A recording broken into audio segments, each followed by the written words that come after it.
सुप्रभात. टुडे आयुर्वेदाच्या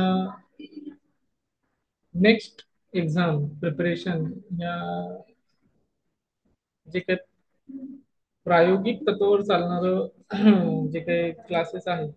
प्रायोगिक याच्यासाठी म्हणतो की याचा आधीचा इतिहास सर्वांना माहिती आहे की गव्हर्नमेंट जे आहे म्हणजे मिनिस्ट्री ऑफ आयुष हे वेगवेगळे लेटर्स काढत असतं. असं छानसं लेटर काल आपल्याला मिळालेलं आहे. 9 सप्टेंबर 2025 या डेटचा आहे.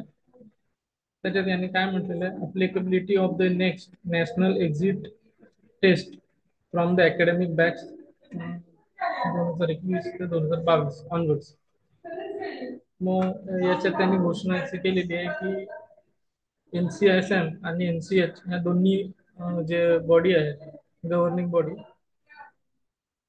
यांना एक लेटर दिलेलं आहे under secretary of government of India यांनी. तर कालच मिनिस्ट्री ऑफ आयुष यांच्याकडून दोन्ही NCH आणि NCSM यांना पाठवलेलं आहे. म्हणजे त्यांनी एवढं क्लिअर केलेलं आहे की 2021 आणि 22 या बॅचला हे एक्झाम लागू होणार आहे. तर आपण थोडस इतिहासात जाऊया. हा टेलिग्रामचा ग्रुप आपण जॉईन करायला तुम्हाला सांगितलेलं आहे. ऑफिशियल चॅनल आहे. त्यामध्ये डॉक्टर तुषार देशमुख सर आणि मी दोघ जण ऍडमिन आहोत. पहिलं बॅनर रात्री तयार केलेलं आम्ही. त्यानंतर detail roadmap along with the timeline will be announce tomorrow morning म्हणजे आजचा. तेच अनाउन्स करण्यासाठी मी इथं तुमच्यासमोर उपस्थित आहे. 2 लँग्वेज मध्ये व्हिडिओ होईल आणि छोटासा व्हिडिओ होईल. तर जेव्हा सुरुवातीला NCSMच्या वेबसाईटवर जर तुम्ही गेलं तर एवढे एक्झाम त्यांनी सांगितले. नीट UG, नीट सोवारिब्जाची, नेक्स्ट AIPGET, NTT आणि प्री आयुर्वेदाचे जे काही कोर्स असेल त्याची आणि प्री तिबेटियन ज्याचे कोर्स असेल त्याचे. याचे डिटेल्स तुम्हाला इथं मिळणार नाही. मी तुमच्यासाठी वेगळे काढून ठेवलेले आहेत. तर आपण बघूया काय डिटेल्स आहेत आणि त्यांनी मागच्या वर्षीचे काही जे अपडेट्स आहेत फिंगर क्रॉस की कमीत कमी ह्या वर्षी तरी त्यांनी ते घ्यावं. तर जेव्हा मोठं आंदोलन झालं first year to final year सगळे विद्यार्थी रामलीला मैदानावर दिल्लीला होते. तर त्यांनी जे आधीचे गॅजेट्स आहेत म्हणजे NCSM फॉर्म झाल्यापासून 3 वर्षाच्या आत म्हणजे 2020, 21, 22, 23 ला याच्यावर पावलं उचलून एक्झाम घ्यायचं ठरलेलं. तर 2024 ला ती एक्झाम घ्यावी या उद्देशाचा हा जुनं जे काही लेटर आहे ते आपण आता बघतोय. ते कधीचं लेटर आहे 3/7/2024 मागच्या वर्षीचं.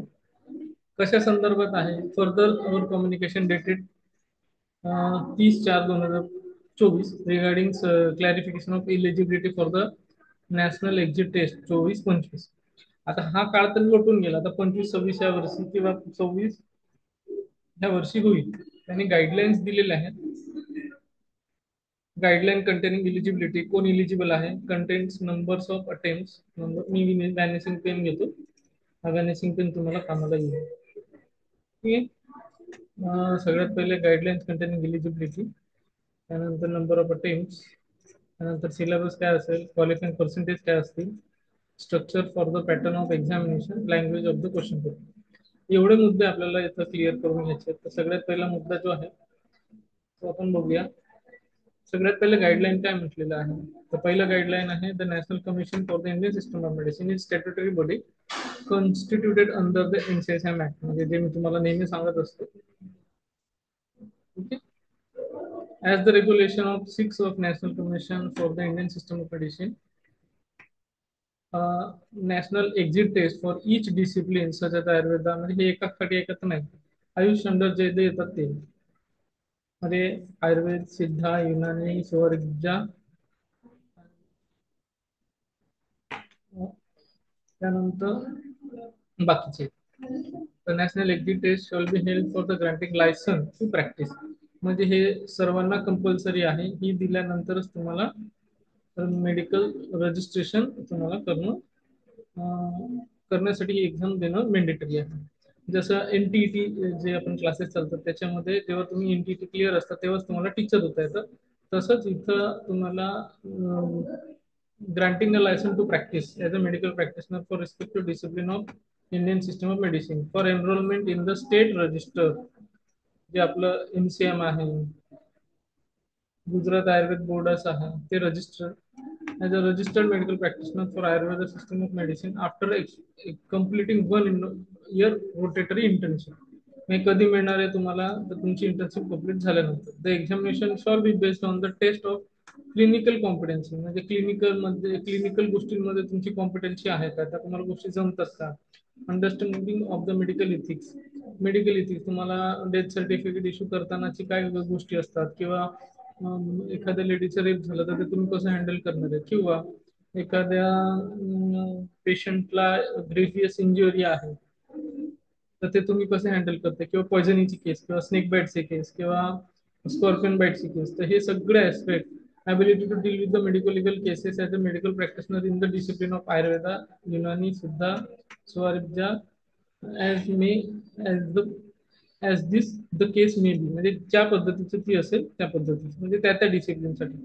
मग हे कंडक्ट कधी होणार आहे, हे जुनं डेटा आहे, हे सगळं ऍप्लिकेबल होत नाही, पण त्यांनी साधारणतः मंथ ऑफ फेब्रुवारी आणि ऑगस्ट असे 2 वेळा त्यांनी एक्झाम होणार असं सांगितलं आहे. पण त्यांनी 2024 एक्झाम ऑक्टोबरमध्ये होईल असं सांगितलं. Eligibility for the appearing of the national eligibility test shall be as. मग कोण कोण याला इलिजिबल होऊ शकतं, तर an intern who have completed minimum 270 days 270 days ज्याचे इंटर्नशिप कम्प्लीट आहे. And on the closing date of submission of application for, जेव्हा अप्लिकेशन फॉर्म येईल त्याच्यानंतर 270 दिवस ज्यांचे कम्प्लीट आहेत असे विद्यार्थी याच्यासाठी इलिजिबल आहेत. ग्रॅज्युएट ऑफ आयुर्वेदा, सिद्धा, युनानी, सवर can have completed 1 year internship etc. The foreign national whose medical qualification has been recognized under the Schedule 3 of IMCC Act 1970. मग काही लोक बाहेरून करतात परदेशातून, तर त्यांना सुद्धा म्हणजे जे एनआरआय कोटातून ऍडमिशन घेतात त्यांच्यासाठी सुद्धा त्यांनी क्लॅरिफिकेशन दिलेलं आहे. त्याचं एक्सप्लेनेशन छान असं दिलेलं आहे. National exit test is mandatory for all those who have commenced their internship after the 20th December. जसं आता त्यांनी उदाहरण दिलेलं आहे, तर त्या उदाहरणानुसार आपण ते लक्षात घ्यायचं. Number of attempt there shall be not any limit for the attempts to appear in the national exit test. Attempt unlimited असणार आहे. त्यानंतर those intern who have not completed their internship but qualified the national exit test shall be eligible to register in the state or national register boards only after completion of 1 year after internship. म्हणजे ज्यांची internship complete झाली नाही आणि त्यांना मग कसं करणार आहे, तर त्यांना जेव्हा एक्झाम क्वालिफाय होते आणि जेव्हा इंटर्नशिप संपेल तेव्हा त्यांना आपण यामध्ये एनरोल करणार आहे असं त्यांचं म्हणणं आहे. The graduation degree of the candidate who has not qualified the next shall be considered for all the other job opportunity and other educational program or the courses where the medical registration is not mandatory. आता ही गोष्ट जरा बुचकड्यात पाडण्यासारखी आहे किंवा द्विधा मनस्थिती निर्माण करणारी आहे. एकीकडे ते म्हणतात की प्रॅक्टिस करायला तुम्हाला लागणार आहे, आणि दुसरीकडे म्हणतात की अशा काही नॉन टीचिंगच्या ज्या पोस्ट आहेत, नॉन एज्युकेशनच्या पोस्ट, तर त्या पोस्टमध्ये तुम्हाला याची गरज नसणार. तर हे याच्याकडे दुर्लक्षच करा. मॅन्डेटरी आहे आणि ती करणं खूप गरजेचं आहे. डॉक्टर होत आहे तर तुम्हाला मेडिकल रजिस्ट्रेशन कंपल्सरी असतं, त्या दृष्टीने ही एक्झाम तुम्हाला कंपल्सरी आहे. 9वा मुद्दा आहे qualifying in the national exit test, getting enrolled in a state register national research as case may be shall be essential requirement for practicing as a. त्यांनी परत एकच गोष्ट परत सांगितलेली आहे की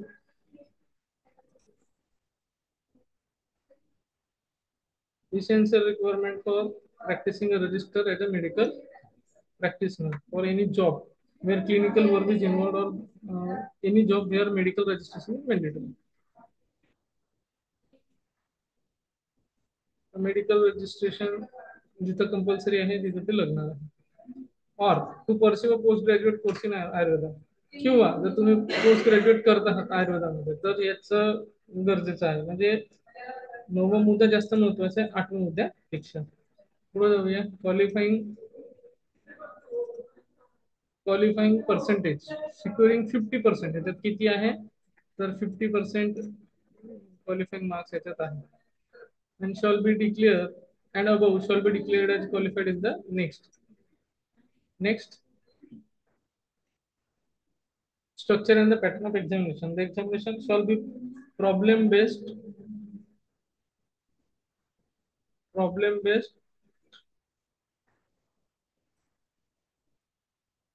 test for the clinical competencies, understanding the medical ethics, ability to deal with the medical legal cases. The question may include images, videos, clinical case scenarios, etc. And the structure will be one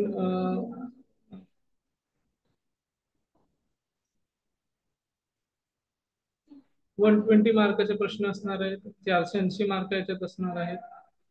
आणि प्रत्येक प्रश्नासाठी तुम्हाला साधारणतः थोडा जास्त वेळ देणार आहे. 3 तासाचा कालावधी असणार आहे, एमसीक्यू असणार आहे, 1 मार्काचे निगेटिव्ह मार्क असणार. म्हणजे 12×48 1 मार्क, एक प्रश्न 4 मार्कांचा असणार आहे. आता लँग्वेज ऑफ आन्सर एक्झाम, सगळ्यात पहिले लँग्वेज असणार आहे इंग्लिश आणि हिंदी. युनानी वगैरे आपल्या काय कामाचं नाही, त्यामुळे ते आपण स्किप करूया.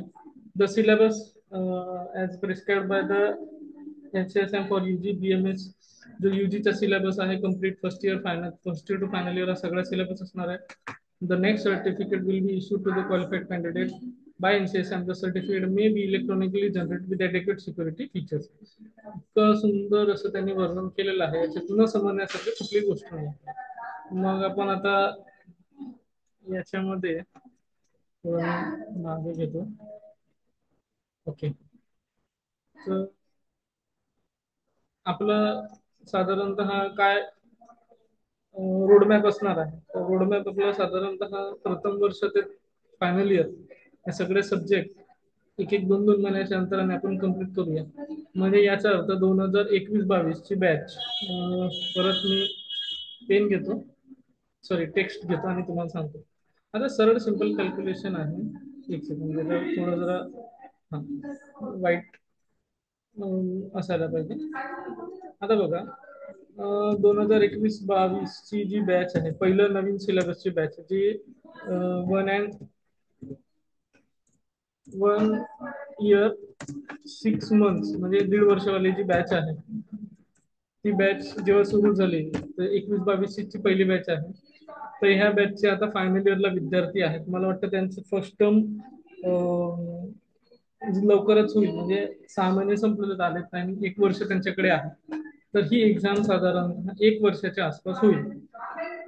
फेब्रुवारी आणि ऑगस्ट असे त्यांनी 2 तारीख दिलेले आहेत. तर साधारणतः ह्या विद्यार्थ्यांची जेव्हा इंटर्नशिप संपते, आता ही विद्यार्थ्यांना कडे किती वेळ आहे तर यांच्याकडे आहे 1 वर्षाचा कालावधी for university exam. University exam संपली की पुढं काय असणार आहे तर युनिव्हर्सिटी एक्झाम संपल्यानंतर इंटर्नशिप असणार. ती किती वर्षाची असते तर 1 वर्ष असते, 1 इयर. आता आपण समजा उदाहरण घेऊ MHS. तर MHS ची एक्झाम यांची साधारणतः पुढच्या वर्षी होईल. तर पुढच्या वर्षी मार्च मध्ये पकडू आपण, मार्च मध्ये एक्झाम होईल. किंवा जर तसं बघितलं तर त्यांना अजून 1 वर्ष म्हणजे नोव्हेंबर-डिसेंबर पकडू. नोव्हेंबर-डिसेंबर 2026 ला त्यांची एक्झाम होईल. ओके, तर नोव्हेंबर-डिसेंबरला एक्झाम झाल्यानंतर त्यांचे 1 वर्ष कंप्लीट कधी होत आहे तर त्यांचं 1 वर्ष होतं 2027 ला. तर 2027 ला ही एक्झाम असावी, किंवा फेब्रुवारी 2027 ला ही एक्झाम डिक्लेअर होण्याची शक्यता आहे. तर बराच वेळ आहे तुमच्यासाठी. आणि माझ्यासाठी सुद्धा, कारण की डेटा एवढा क्रिएट करणं आणि तो तुमच्यापर्यंत पोहोचवणं, तुम्हाला होमवर्क देणं, ते पीबीएल प्रत्येक टॉपिकचे प्रत्येक सिलेबसच्या पॉईंट वाईज एवढं मोठं भव्य दिव्य ते कार्य आहे. सो आपण 26 मिड आपण आता टार्गेट ठेवूया. मिशन नेक्स्ट, मिशन नेक्स्ट जे टार्गेट आहे ते कधी आहे, तर मिड 2026 पर्यंत आपण ठेवूया. त्यानंतर 2 महिने तुम्हाला मॉक टेस्ट आणि प्रॅक्टिस साठी लागतील. आता याच्यात परत गोंधळ असा आहे की तुम्हाला AIAPGET या दोन्ही एक्झाम प्लस नेक्स्ट या दोन एक्झाम कंपल्सरी आहेत. म्हणजे नेक्स्ट 2027. ओके, AIPGET आणि नेक्स्ट 2027. तर ह्या दोन्ही एक्झाम तुम्हाला पॅरलली अभ्यास करायचे आहेत. आम्ही माझ्या बहिणीशी म्हणजे प्रियंका लोणारे तिच्याशी बोलणं होतंय आणि आम्ही दोन्ही गोष्टींचा सिलेबस एकाच याच्यात कव्हर करणार आहोत. ती स्वतः गव्हर्नमेंट आयुर्वेदिक कॉलेज नागपूर इथली विद्यार्थिनी असल्या कारणाने म्हणजे गव्हर्नमेंटच्या एक्झाम कशा क्रॅक करायच्या, त्यानंतर AIPGETचा अभ्यास कसा करायचा याबद्दल अतिशय सुंदर ती माहिती देऊ शकते. आणि तिचा पण विषय क्रिया शरीर आहे आणि ती पण PhD क्रिया शरीरामध्ये टिळक आयुर्वेद महाविद्यालयातून परिचय करते. ठीक आहे. सो हे टाइमलाईन मी आता थोडं जरा रफ मध्ये केलं. मी छानसं टाइमलाईन करून लवकरच भेटूया आणि पुढच्या पुढच्या व्हिडिओमध्ये आपण सिलेबसला सुरू करूया. म्हणजे मला तसं पण आता जो आमच्या टू डेज आयुर्वेदाचा रोडमॅप आहे की टू डेज आयुर्वेदा प्लॅटफॉर्म मध्ये आता आपण एनटीटीचा पूर्ण सिलेबस कम्प्लीट केलेला आहे. नवीन बॅच जी आहे ती एनटीटीची हिंदी आणि मराठी या लँग्वेज मधून तयार होईल. त्याचे ऑडिओ बुक्स तयार होतील, मॉक टेस्ट तयार होतील. ठीक आहे. ह्या बाजूला आम्ही युजीचं संस्कृत सोडलं तर सगळे विषय मी स्वतः घेणार आहे आणि प्रियंका मला थोडी मदत करेल, माझी बहीण. ठीक आहे. तर पॅटर्न मध्ये आम्ही एकच टॉपिक 3 दृष्टीने अभ्यास करण्यासाठी शिकवणार आहे. Subjective pattern university exam, objective pattern for next in terms of PBL म्हणजे प्रॉब्लेम बेस्ड लर्निंग याच्यामध्ये कसे विचारू शकतात. म्हणजे जसं हेत्वाभास आहे तर हेत्वाभासचा क्लिनिकल ऍस्पेक्ट कसा तुम्ही अभ्यास करणं असं, किंवा आशापकर्ष गती. ठीक आहे. तर ह्या सगळ्या गोष्टींचा विचार आपण करतो.